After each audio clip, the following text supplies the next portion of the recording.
Alabama's growing industry. Medical cannabis is a thing of the future. A promising treatment for patients. We're for it.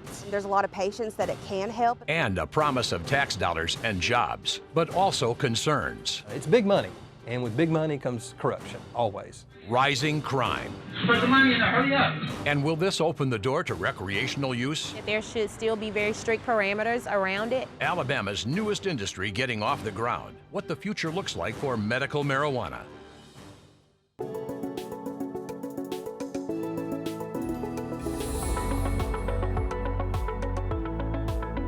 Medical cannabis is a multi-million-dollar industry in our country. I'm Muriel Bailey. Welcome to our town hall, Medical Cannabis Concerns in Alabama. And I'm Stephen Quinn. According to a 2021 Fortune.com report, tax revenue generated from all cannabis sales in the U.S. is expected to surge to more than $10 billion by the year 2030. Here in Alabama, our medical cannabis is for sale. The state will collect 9 cents on each dollar which is paid by customers when that happens. A 2021 report from Akerna estimates Alabama will generate $48 million in sales during the first year. If those projections prove true, in the next 3 years, the state could rake in $54 million in taxes directly related to the sale of medical cannabis. But Alabama has a long way to go before it sees even a single penny. The state issued licenses to grow and sell medical cannabis, but they are in a legal limbo, working their way right now through our courts. And for the families who have long pushed for access to medical cannabis, the money generated couldn't be further from their minds. It's about easing the suffering. Here's Sarah Snyder with Charlotte's story. Among the hundreds of parents in 2014 who made their way to Montgomery, occupying the state house, forcing lawmakers to see their children, hear their stories, was Gina Dalton and her 19-month-old daughter, Charlotte. She takes this bag of medication. They fought for legal access to CBD oil, which worked wonders in patients in other states. As they waited for some of those crucial votes on the House floor, Charlotte would sometimes have seizures. I go to bed every single night scared to death that I may not find Charlotte alive in the morning. The Madison, Alabama mother recalls flights to Colorado where CBD oil is legal. The results were dramatic. Her daughter's seizures down from 50 a month to 10. Charlotte's doing great. She takes pretty high dose of CBD oil. Charlotte has Dravet syndrome, a severe form of epilepsy marked by a high frequency of seizures and a risk for death. And I will do anything in my power for my baby to change the world for her. A very close family. You love to swim? Charlotte loves time at the pool, camping, playing golf. Okay. But as she grows older, the CBD oil isn't working quite as well. That's why Dalton is so anxious for Alabama to open up the market to medical marijuana and its potential. Because there's other things in cannabis other than CBD that can help control seizures as well. And so it'd be nice to be able to try different cannabinoids on her to see if we could get better control as we transition from kid to adult. She says she's frustrated it's taking so long to get the industry up and running. She blames the Medical Cannabis Commission. If the commission decides to drag their feet, then they decide to drag their feet, and we're just stuck with that decision, and they're unelected bureaucrats. As a parent, I tell them, please move along. There is no reason for some of the hang-ups and the logistical foot dragging that is going on. You're hurting actual patients that need help in the state of Alabama, and there's no excuse for that. Dalton explains it's not just for children like Charlotte living with epilepsy, but for so many others living with pain, fighting cancer, MS, Parkinson's. It's really disappointing to hear that we just are moving so incredibly slow. ABC 3340 News has reached out to the Medical Cannabis Commission several times, requesting documents and contracts related to the license reviews. We've not heard back. Charlotte's family and so many others are now closer than ever to having legal access to medical cannabis here in Alabama. But when exactly medical cannabis will be for sale is still up in the air. It's no longer a legislative question as to when, but a judicial one. The Alabama Medical Cannabis Commission is being sued after awarding cannabis licenses to 21 companies out of 90 who applied. And that came after a month-long process of collecting and reviewing applications. Now we'll get into the allegations being raised later, but first, here's a look back at how Alabama lawmakers came to embrace medical cannabis in the first place. Legalizing the medical cannabis industry in Alabama took more than a decade. Representative Laura Hall of Madison County first introduced legislation back in 2005, then again 3 more times. Other lawmakers began to join the fight. To hold it up for political reasons is sinful. It wasn't until 2014 that lawmakers approved Carley's Law, allowing qualified individuals enrolled in a UAB program suffering from debilitating seizures to access CBD oil. Families flooded the State House. But I appreciate you showing up here. They asked for compassion. This is not something that will make him high. This is something that we hope will stop the seizures. We decided we needed to show who's behind Carley's Law and the faces and the children that you see in the room today, and it was just a chance to show Montgomery and the politicians who they're going to be for, who they're going to be voting for, voting against. In 2016, Carley's Law would be amended. Lenny's Law opened up CBD oil to anyone with a diagnosed debilitating condition. That same year, lawmakers approved the study of the benefits of industrial hemp. Then, in 2019, with the momentum changing, a bill establishing the Medical Cannabis Study Commission passed. Public hearings followed. And in 2021, the Darren Wesley Atoe Hall Compassion Act. The name honors the son of Representative Laura Hall. The act laid out strict rules: who could get medical marijuana and who could get licenses to grow and sell it. The Alabama Medical Cannabis Commission opened the application period in October of 2022 with a deadline of December 2022. We are in the slow and steady wins the race business now, so it was something that we expect. We don't expect this to be something that's going to make a bunch of money overnight, but that's what we're used to. We're big ag, we're farmers. The University of South Alabama helped review applications. Congratulations to those who have been awarded a license. But only days later, the commission announced the winners on July 12th of this year. The commission paused the licenses after questions were raised over scoring. A little bit shocked, but everybody thought they had a good chance. There were a lot of strong contenders in the state. And by the following week, 2 businesses sued the commission, leading to a circuit court judge issuing a temporary restraining order June 23rd. Some people that are ecstatic, but there are also a lot more that aren't happy, but that's just the way this process is set up. I think everybody understood the competitive nature of it.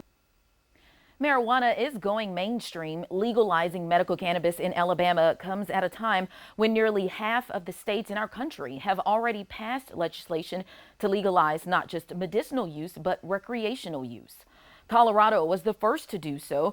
It opened the door to marijuana sales in 2014. As of July 1st, recreational use of marijuana is now legal in Maryland. And starting next year, marijuana sales will be legal in Virginia and in 2025, Minnesota. But Alabama lawmakers remain committed. An open season for marijuana is not the goal here. Once the medical cannabis industry is up and running, Alabama will be one of 14 states restricting sales to patients under a doctor's care. The rules to obtain medical cannabis are extremely restrictive. The key difference from other states: medical cannabis in Alabama cannot be smoked or vaped. Raw plant material is not allowed in any product. And Alabama has also banned food products such as cookies or candy. And even with those limitations in place, the only way to access medical cannabis is by first obtaining a medical card after being diagnosed with a qualifying condition. Approved products include tablets, capsules, suppositories, and topical creams. Edible gummies are allowed, but the only flavor available will be peach. One of the key lawmakers pushing for the passage of medical cannabis was former state representative Mike Ball of Huntsville. Some called his support political suicide at the time, but the ex-trooper, state law enforcement investigator, and longtime Republican continued to champion the cause. I changed my mind on cannabis, but my whole life I've been fighting for the same thing, which is when I see somebody that needs help, I feel like I have a moral obligation to help them. Mike Ball's change of heart was sparked by an email in the middle of the night back in 2013. From grandmother Sherry Gibbs, who said, please legalize medical marijuana. I almost deleted it then. And she says, we're Christians, we don't even drink. My granddaughter is suffering from seizure, and there was a picture of that baby on her first birthday. In the past, Ball helped defeat bills to legalize it. In his mind, CBD oil was more like snake oil. I worked and I killed him because I thought that medical cannabis, that these medical cannabis bills, that this was just potheads wanting to get high, and the federal government had researched it, and they had said there's no medical use. It's a Schedule I narcotic, no medical use. But you know what? They were wrong. They were just dirt wrong. Ball explains his feelings changed after he dove into educating himself on the issue, convinced politics and stigma were the only thing standing in the way. Fear and ignorance have been the enemy of this battle from day one. And when folks dig in and start throwing bombs, and when they say, I'm against that, damn it, they're against it. And common sense and reason and compassion is the first thing to go. He began a long journey, years of helping craft legislation, building allies like State Senator Dr. Tim Melson. I started having weird dreams, and I realized I had to do this. You know, and I thought I was committing political suicide, and people thought I'd gone crazy. A grassroots effort began at the State House, putting faces on the suffering. I had these families. I wanted them, the families in the State House with their babies and with their children. And I didn't want them strong-arming the legislators. I just wanted them there, loving their children. The long political fight included a 10-hour filibuster. Then came what he believes was a divine message. I'm on the floor, and it's storming outside. Power went out while I was on the floor with this. And to me, it was like the Lord saying, I got this. Ball says he has only one regret. The timetable has been so slow, and it's been heartbreaking. And there has been so many people that have suffered seizures, suffered cancer patients who have unnecessarily suffered, people who have been treated with opioids when they should have been treated with this under medical supervision. There are so many people that don't understand the sense of urgency. We asked him about criticism the Medical Cannabis Commission has not been transparent enough. Critics cite too many closed-door executive sessions, a botched licensing process, and now the threat of lawsuits. They're trying to find their way, and they know that whatever they're going to do, they open themselves up to criticism. It's not anything sinister. I know this is something good, and I know something has helped us get this far, and we're going to make it the rest of the way. There will be roadblocks, but there are people who are suffering who can be helped. So could this move be a step towards recreational use in Alabama? Ball says no. Alabama's medical cannabis program, it was never designed to be a backdoor way to get to recreational. Will recreational come someday? It may not. Whether it does or whether it doesn't, you need to have a regulatory structure in place. But this is not that. State Representative Laura Hall believes her son, who had AIDS, could have benefited from medical cannabis. It's one reason she fought so hard to legalize it. And she tells us her son, Darren, couldn't tolerate the medications that were available when he was sick. Hall said she never gave up hope the legislation would pass. Her theory, it's not so much who carries a bill to the State House floor, but the benefits to others. She believes all the issues and hurdles the commission now faces will ultimately be worked out.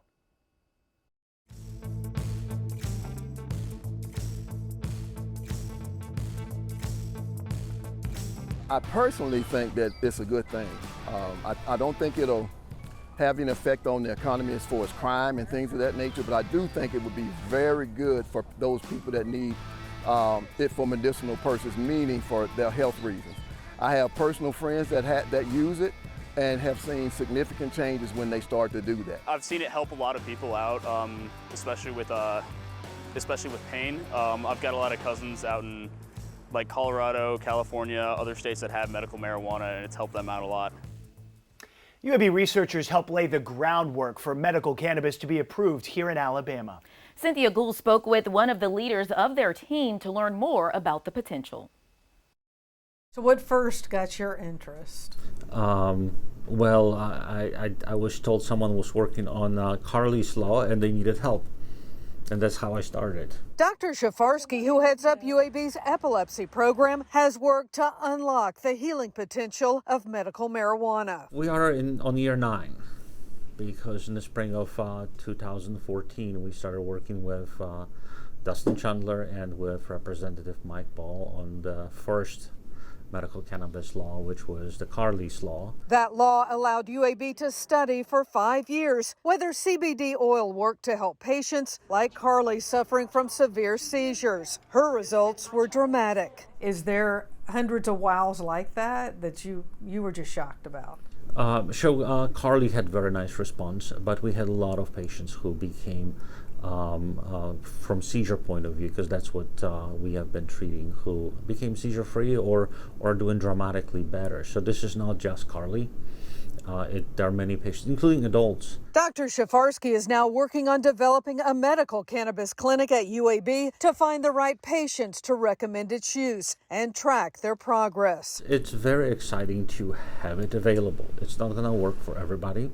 It's going to work for some patients. It's going to improve their symptoms, make them better, but it's not a one-size-fits-all, and it's not benign because it's a plant product. There are some drawbacks, and physicians and patients need to be aware of those. That includes escalation of addiction, side effects from interaction with other medications, mood problems, and psychosis. The risk will always have to be weighed. Are you confident there is enough research, being a part of some of that groundbreaking research? I can say that there's not enough research, and for many conditions there is certainly very little research. But there is a lot of anecdotal evidence for some of the conditions and some of the symptoms that patients want to try because standard medicines that are currently available on the market are not working for them. You could think about medical cannabis as a home remedy. Nothing else works, let's try something else. He does not expect a mad rush of doctors to become certified to recommend medical marijuana use. The process is complicated, but in time, Dr. Shafarsky believes up to 1% of the state's population may use medical marijuana. Probably somewhere around 60,000. 60,000 people. As a member of the Alabama Cannabis Commission, he will be a part of the continued process of establishing rules, getting dispensaries up and running, and certifying patients. If we are at the stage that patients are able to obtain medical cannabis towards the end of the year, I'll be very, very happy. Does this open the way for recreational use? The law is written with multiple safeguards to prevent this from happening. I don't think it opens the door for recreational cannabis, and I certainly hope it will not happen. Patients must be registered with the state to get access to medical cannabis with a doctor's recommendation. There are some 15 qualifying conditions, including cancer, epilepsy, Parkinson's disease, autism, and depression. A real concern with any cannabis use is abuse and addiction.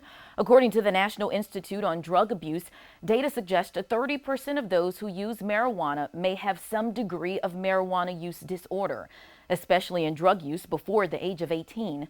Negative effects include irritability, mood and sleep difficulties, cravings, and restlessness. It's not known the full effect of exposure to high levels of THC on the body and the brain. We have not heard widespread opposition to the medical cannabis legislation. The Alabama Citizens Action Program, known as ALCAP, lobbies for churches on moral issues. It is, however, firmly against this.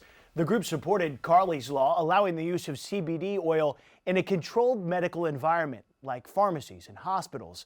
But ALCAP warns that this new law will open the door to recreational marijuana use and the social issues they believe it would bring with it. We're not against helping suffering people, people that really need help, epileptic or cancer patients, things like that.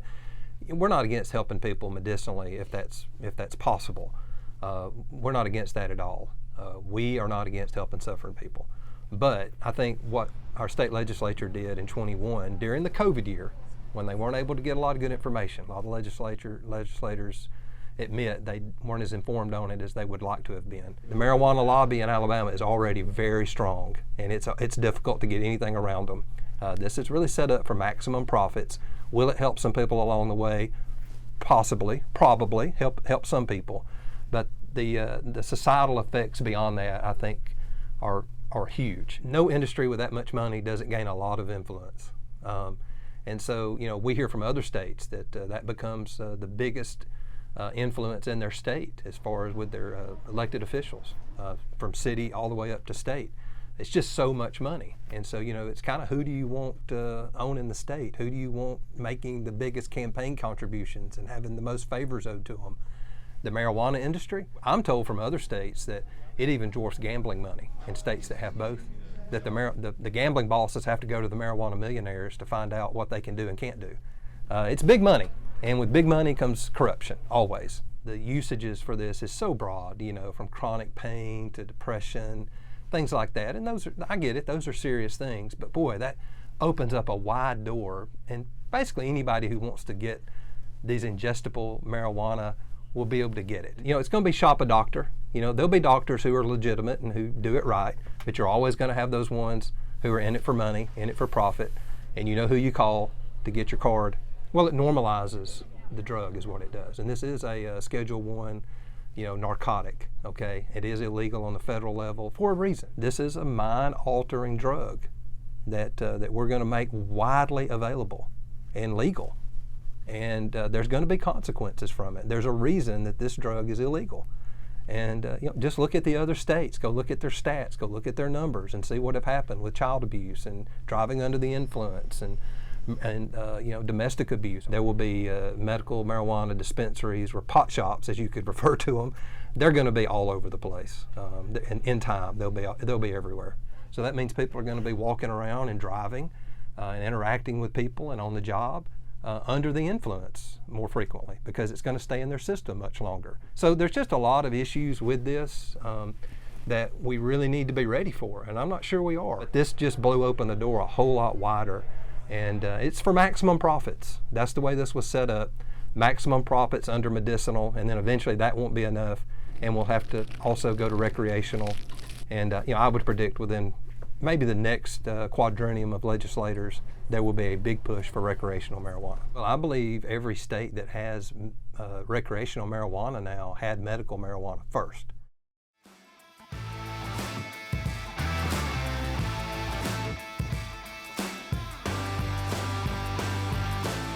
If we legalize marijuana, a lot of people have the fear, and I probably do too, that that's the first step in making it more accessible to people who are going to use it recreationally, and I'm really against that, because I feel recreational marijuana use is dangerous. It inhibits people's mind function, their productivity. Not so, because it can really affect your mind in a bad way. Like you can like develop into doing bigger and stronger drugs. From medical refugee to lobbyist, Amanda Taylor has worked tirelessly despite multiple illnesses, including MS, to give Alabama patients access to medical cannabis.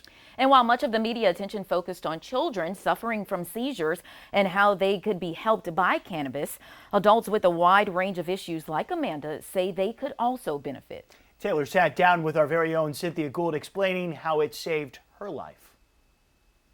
And when you look at me, I look completely healthy. No one ever imagines that I have anything to fight.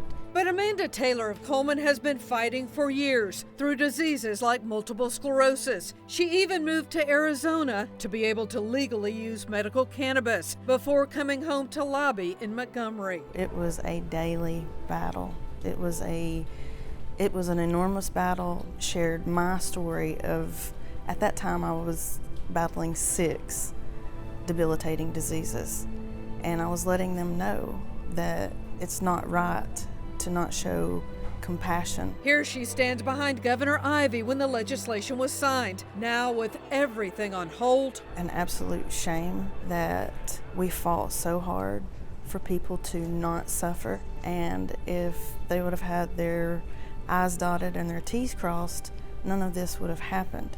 And they are prolonging the suffering. She also understands the frustration of Alabama businesses that did not get licenses. I'm hoping and praying that the third-party folks that are coming in to recalculate and reassess will remember when they're doing their job that There are lives at stake. You can't put a facility that does not have a shovel in the ground over some facilities that are already ready to go. It makes no sense. So I always follow the money trail. Taylor is confident the license issues will be resolved. As for her own medical battles, at one point, she lost so much weight she could wear a child's shirt. Little boys size small.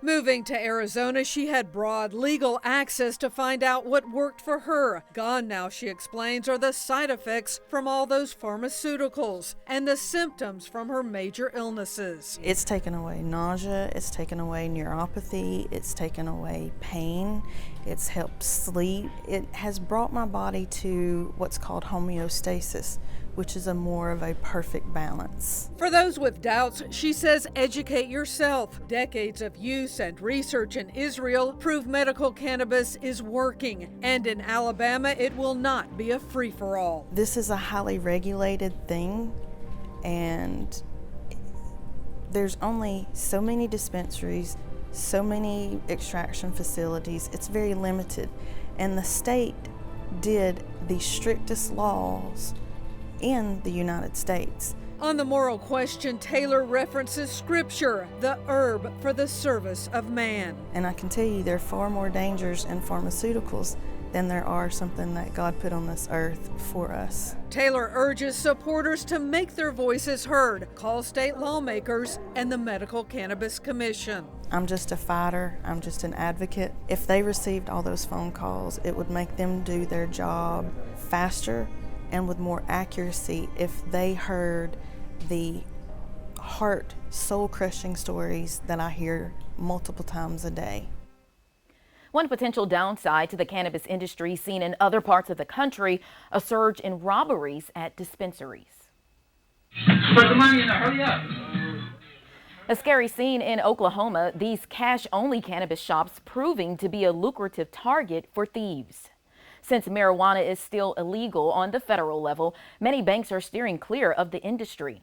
The security concerns are growing, as are calls for Congress to open up access to banking.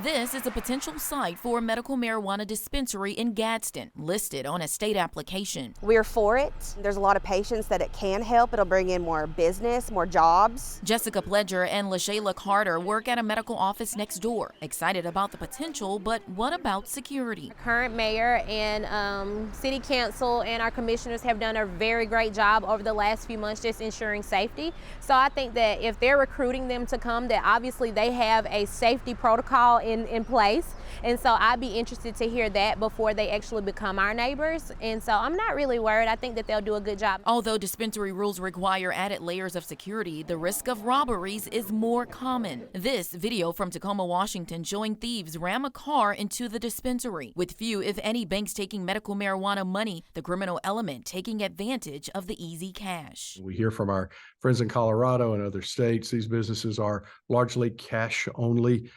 businesses and operations. And how dangerous is that? It's very unsafe. It does not allow for, the very best in record keeping. Think about it. No place to make a deposit, set up a checking account, get a loan. Questions the Alabama Bankers Association has been hearing for months now. Banks are subject to federal regulations, and as long as marijuana continues to be an illegal substance, then that makes it virtually impossible for a bank, to be involved in relationships. The association is lobbying for the Safe Banking Act in Congress that would clear up the potential legal quandary. It would prohibit federal regulators from penalizing banks who work with legitimate cannabis businesses. We have met with in person all of those individuals that represent us, both our senators and both of our House members, and we understand, and in fact, our bankers understand that it is a very sensitive issue. Alabama Senator Tommy Tuberville says he is listening and supports the Safe Banking Act. We've got to protect people, cash. I've been in contact with people that all over the country that have worked with cannabis over the last few years, and it is a major public issue of people storing cash in their businesses, underground. We've got to make it safer. Until there is clarity, medical marijuana will continue to be a cash-only business. A bipartisan group reintroduced the Safe Banking Act in April. Representative Mike Rogers of Alabama is one of 47 House co-sponsors. The Senate Banking Committee had a hearing in May, and while Senator Tommy Tuberville supports the bill, Senator Katie Britt says she's still studying the potential short-term and long-term impacts of the legislation. One of the biggest fears we've heard from critics of medical cannabis is that it would eventually lead to the approval of recreational use. So what is the data showing on the states where marijuana is legal for all adults? Are charges up for crime overall? What about for those driving under the influence? Our Valerie Bell spoke with Jeffrey Mirren, a researcher at the Cato Institute. There's a lot of critics arguing that legalizing marijuana, increases crime. Just from your findings in other states, what have you personally seen? The data do not support any of the strong claims about the effects of legalization or medicalization in either direction. In some advocates of legalization have claimed certain sort of miraculous benefits, booming in employment or booms in GDP. We don't observe that. But the critics have also claimed that we would see large increases in crime or traffic fatalities or major increases in use, and the data don't support that either. To a first order approximation, if you compare board before and after in the states that have changed their policy in the direction of legalization, you don't see major effects one way or the other. And with that being said, I know in some states we've seen where medical marijuana is legalized and then that turns to recreational use also. In those states where this has happened, I know there's some states where legalization, no matter what it is a lot more lax, like you mentioned earlier, and other states are a lot more strict. What dangers does that present? Well, the states that have adopted relatively strict regimes for either medical marijuana or retail marijuana, such as limiting, at least initially, in some cases it's changed over time, but limiting the number of licenses they give out for people to be able to open a store that sells medically or recreationally, that means that many people can't easily access the legal sources. Okay, maybe an hour or two to drive to some place where you can purchase legally. And so a lot of those participants stay in the underground market because it's just more convenient. But that means the state is not collecting tax revenues on those continued underground sales. And the other negatives of underground markets, of lower quality control, sometimes violence, dispute resolution, because people in underground markets can't go to court to resolve their disputes. So some of that persists because the legalizations are only partial legalizations, and in some cases they're sufficiently minimal that there's ample scope for the black market to remain. And when you have everything that's going on with an underground market, like you just mentioned, what about people who are using marijuana, whether that's recreational for medical purposes or if they're buying it from somewhere they're not supposed to be buying it from? What would happen, if someone is using and driving or committing a crime in that sense? Well, in all the states, legal, medicalized, or not, or anything else, driving under the influence has always been an infraction, and people can be punished for that, and to a significant degree they are. We have not seen any major change in the degree of driving while under the influence, and in particular in traffic accidents as a result of the legalization or medicalization laws. I think a crucial thing to note is that over the last 30-ish years, most states, most places in the U.S. have moved gradually, in many cases very quietly, in the direction of not aggressively enforcing their marijuana prohibition laws. Okay, the same thing at the federal level, with some exceptions. But that means that when these states adopted a medicalization law or a recreational law, it wasn't a huge change from what had been true before. It was an official change, and of course there were some implications of that, but the market had more or less been left alone before the law changed, and so you wouldn't expect major changes in the number of people using, major changes in the rates of traffic accidents, or anything like that. Jeffrey, thank you again for your time and for your insight. We really appreciate you being with us today. My pleasure. Thank you very much.